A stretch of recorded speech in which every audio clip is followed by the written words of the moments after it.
On September 9th, 2023, Sean Strickland shocked the world by absolutely schooling one of the greatest middleweights of all time to capture the belt in emphatic fashion.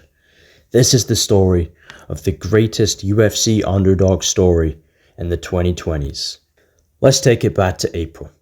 Israel himself stunned the MMA world by stiffing rival Alex Pereira out cold in the UFC 287 MMA rematch and quadrilogy as a whole, most importantly recapturing the 185 throne after Poatan stole it from him at MSG the previous year. Meanwhile, Strickland was coming off a very convincing victory over Nasruddin Imavov less than a month after controversially losing out to Jared Cannonier. While this was a good win that has now aged really well, Strickland was still considered as an outcast in terms of the title picture. He was then booked to face an unranked Dagestani German prospect in Abus Magomedov on July 1st. This is a clear attempt to try to fast-track him into the rankings by having him defeat Sean, which would also move him even further away from the top of the division, which for the UFC was a good thing business-wise, as with someone who possesses the personality and opinions of Sean, they clearly didn't want him setting an example to younger fans. However, the UFC's plans backfired horribly, as Strickland would knock Abus out in round 2 after he gassed out, making a monumental statement. 1 week later, at UFC 290, Dricus du Plessis would face Robert Whittaker in an effective title eliminator matchup. The winner would face the champ Adesanya.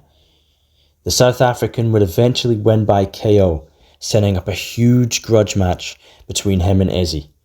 The UFC had agreed with Izzy that he would next defend his belt at UFC 293 in front of home fans in Sydney, Australia. However, du Plessis wasn't able to be ready for a turnaround that quick as he suffered a hand injury in his fight with Rob. So they turned to Sean Strickland, the only fighter coming off a win who hasn't already been beaten by Adesanya.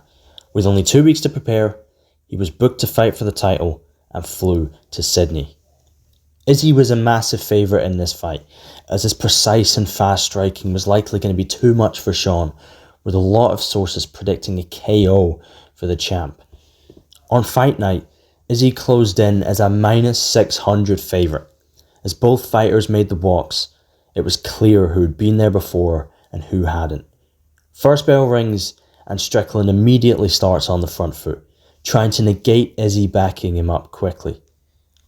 With about 30 seconds to go in round 1, the American has the world silent for a split second.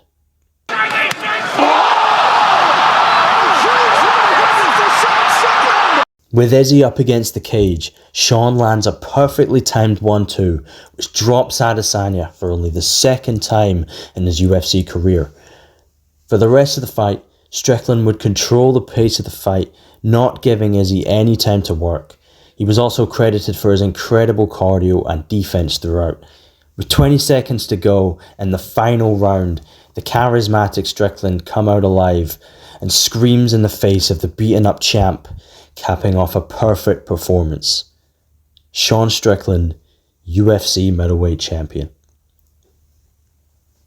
Although Strickland would lose his first title defense by razor-close decision to DDP, the win over Adesanya will live on in the UFC's history books for 10 or even 20 years on, and stands as one of the biggest upsets in the promotion's history, if not the biggest.